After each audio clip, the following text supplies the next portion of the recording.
Di tengah tuntutan agama-agama besar yang menuntut kebebasannya, kemerdekaannya, penghargaan terhadap segala hal yang diinginkan oleh agama-agama itu, pernahkah sebagai warga bangsa Indonesia kita berpikir, bagaimanakah nasib dari mereka yang merupakan penghayat kepercayaan? Apakah kebebasan berkeyakinan, beragama, sudah juga mereka nikmati? Penghayat kepercayaan dan agama-agama suku telah hadir dan berkembang di bumi Indonesia sejak sebelum kemerdekaan. Mereka terlibat aktif dalam perjuangan kemerdekaan Indonesia. Karena itu, menurut saya, tidak sepatutnya lah mereka diabaikan. Mereka perlu diberikan hak-hak sipil yang setara dengan penganut agama-agama lainnya, sebagaimana tertulis dalam Sila Ketuhanan Yang Maha Esa. Sebelum lahirnya Undang-Undang Nomor 23 Tahun 2006 tentang administrasi kependudukan, anggota penghayat kepercayaan dipaksa menyatakan diri menjadi bagian dari salah satu agama yang diakui, sebenarnya bukan agama resmi ya, karena semua agama yang dipeluk oleh masyarakat Indonesia. Ya. Jadi Indonesia tidak mengenal agama resmi sebenarnya. Tetapi karena memilih agama adalah kebebasan, maka pemerintah mengakui agama-agama yang dipeluk oleh masyarakat Indonesia. Dan secara khusus 6 agama besar. Ya, bukan berarti bahwa di luar itu tidak diakui atau tidak resmi. Termasuk dengannya adalah aliran atau penghayat kepercayaan yang dilindungi oleh Pancasila, dan tentunya juga haruslah dalam Undang-Undang Dasar 45 tentang kebebasan beragama, hak asasi manusia. Jadi mereka bisa dikatakan tidak mendapatkan tempat dalam KTP karena pada waktu itu hanya agama-agama yang besar yang diakui. Nah, kemudian kehadiran Undang-Undang Nomor 23 Tahun 2006 ternyata juga tak otomatis menyelesaikan masalah. Pasal dari undang-undang itu menyatakan bagi penduduk yang agamanya belum diakui, nah itu lucu juga ya, belum diakui ya, atau bagi penghayat kepercayaan, keterangan pada kolom agama tidak diisi. Nah ini kan memang penghayat kepercayaan ini kan banyak, jadi yang belum terdaftar itu tidak diisi. Jadi masih ada yang namanya diskriminasi terhadap aliran kepercayaan. Jadi dalam undang-undang tersebut, posisi penghayat kepercayaan tetap tidak setara dengan agama-agama mayoritas. Nah, ini menjadi pertanyaan. Apakah di ruang publik ini mereka bisa hadir bersama-sama dengan agama-agama lain? Padahal Pancasila memposisikan mereka semua sama.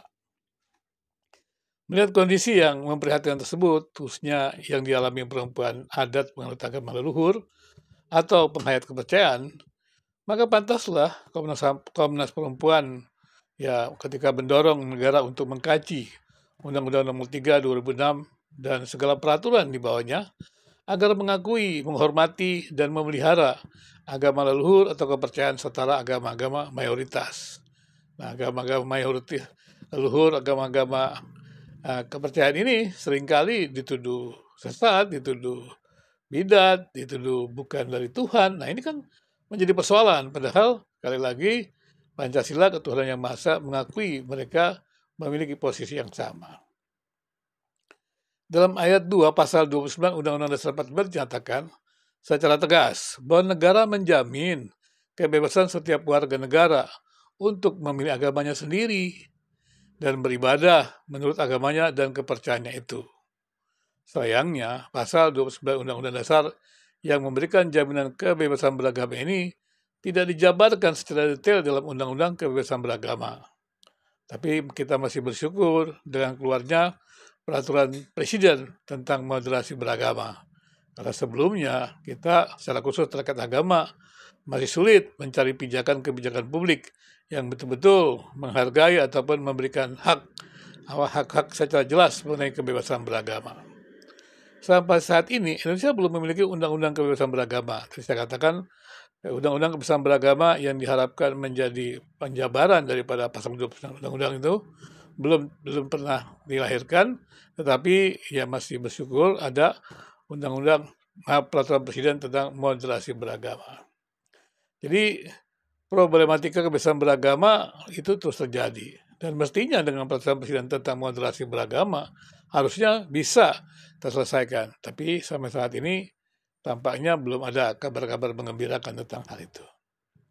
Kata kepercayaan yang dicantumkan dalam pasal 29 Undang-Undang Dasar itu ternyata memiliki multi interpretasi dan berdampak besar tentunya bagi aliran kepercayaan, seperti misalnya aliran kepercayaan Sabto Darmo, Sumara, Subud, dan Pangestu yang telah eksis sebelum kemerdekaan diproklamasikan, dan menganggap dimasukkan kata kepercayaan dalam pasal itu berarti negara mengakui aliran kepercayaan.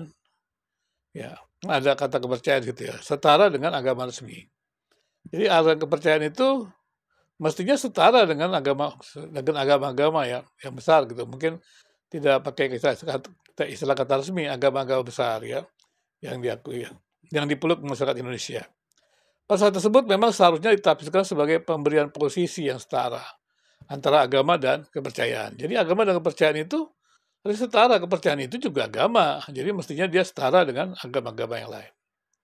Namun dengan kelahiran Kementerian Agama yang pada awalnya adalah Kementerian Agama Islam, yang memiliki kegiatan sebagai pengawas kegiatan keagamaan dan aliran-aliran atau paham-paham di mana kegiatan pengawasan ini memiliki tugas untuk melakukan bimbingan atau pembinaan terhadap aliran kepercayaan untuk memeluk agama ya, yang agama besar.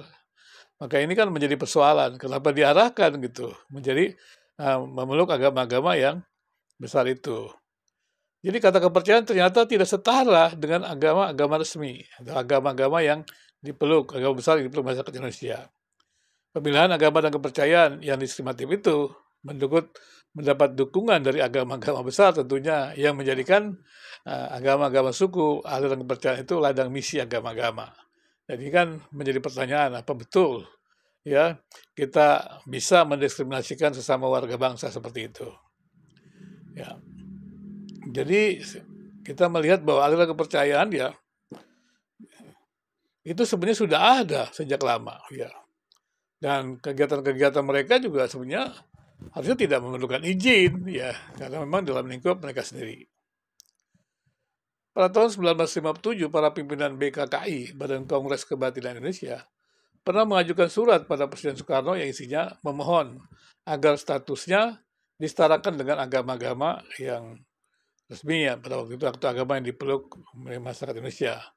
Namun kemudian dihadirkanlah definisi agama yang makin mempertegas pemilihan kepercayaan dan agama. Ini memang lucu sekali, dan definisi agama ini sudah dikritisi atau sudah tidak lagi ditetapkan ketika pada zaman Presiden Gus Dur. Definisi agama ditetapkan oleh Kementerian Agama didasarkan pada keyakinan agama-agama tertentu. Jadi ada dasar yang disebut agama adalah yang dikatakan itu adalah menjadi pencirian dari agama-agama besar yang dipeluk. Saatnya disebutkan agama itu harus memiliki kitab suci, memiliki nabi, percaya akan satu Tuhan, ketuhanan yang Maha Esa, memiliki tata ibadah bagi pengikutnya. Ya. Jadi kalau dilihat dari sini sebenarnya semua agama-agama yang besar itu sudah percaya satu Tuhan gitu ya. Dan ini menjadi persoalan untuk aliran-aliran kepercayaan karena mereka ya tentunya banyak yang tidak mempunyai kitab suci gitu ya, seperti itu. Dan kemudian juga agama-agama lain yang mungkin awalnya tidak punya kitab suci, mereka membuat kitab suci. Nah itu kan jadi mengikuti aturan-aturan dari ya agama-agama yang secara khusus agama Abrahamik gitu ya, seperti itu. Dan ini kan merupakan diskriminasi. Jadi aliran kepercayaan atau agama-agama kebudayaan ini seperti dipaksa, bahkan memang dikatakan dijadikan ladang misi agama-agama. Nah ini kan menjadi persoalan seharusnya ya, menjadi keprihatinan bagi kita. Bukan tidak boleh pindah agama, bukan tidak boleh, tapi kan mestinya ada hak yang sama gitu. Jadi terjadilah pemilihan mana yang disebut agama resmi. Sebenarnya tidak ada istilah agama resmi, tetapi dengan adanya kriteria apa yang disebut agama, itu terjadilah yang namanya agama resmi dan mana yang bukan agama atau aliran kepercayaan. Jadi karena aliran kepercayaan itu tidak memiliki kriteria sebagai agama, maka dia disebut tidak agama. Ini kan lucu sekali ya. Penghayat kepercayaan berdasarkan definisi agama, Kementerian Agama diposisikan tidak setara dengan agama-agama resmi. Itulah sebabnya hingga kini penghayat kepercayaan tidak dimasukkan ya dalam Kementerian Agama, tidak ada dirjannya ya. Penetapan definisi agama yang diskriminatif tersebut bukan hanya menempatkan aliran kepercayaan bukan sebagai agama, tetapi juga agama-agama suku yang kemudian dihimbau untuk memilih salah satu agama yang diakui di Indonesia. Ini kan lucu ya. Jadi agama itu jumlahnya dibatasi begitu, tapi pada zaman Presiden Gus Dur itu tidak lagi ya. Agama-agama suku ini kemudian dijadikan ladang misi agama-agama, seperti saya katakan tadi. Jadi antar agama itu dilarang untuk memberitakan tentang kepercayaan kepada yang sudah punya kepercayaan. Jadi, tapi ada agama, tapi mereka-mereka yang agama-agama suku dianggap tidak punya kepercayaan, tidak punya agama. Ini kan lucu sekali ya. Akibat pendisian agama Kementerian Agama ini, bahkan Konghucu yang pada Orde Baru masuk sebagai agama resmi negara, kemudian tidak lagi diakui pada ya. Maksudnya Orde Lama diakui, pada Orde Baru tidak lagi diakui. Tapi karena jasa Presiden Abdul Rahman Wahid di era reformasi, Konghucu kemudian kembali diakui sebagai agama ya, yang resmi yang diakui di negara gitu ya. Sebenarnya sekali lagi bukan istilah agama resmi, tapi yang agama yang diakui dipeluk oleh masyarakat Indonesia. Jadi apabila penganut agama suku dan kepercayaan berkeras ya, memegang teguh keyakinan dan tidak bersedia untuk memilih salah satu agama yang disebut resmi itu, maka mereka tidak akan mendapatkan kartu tanda penduduk.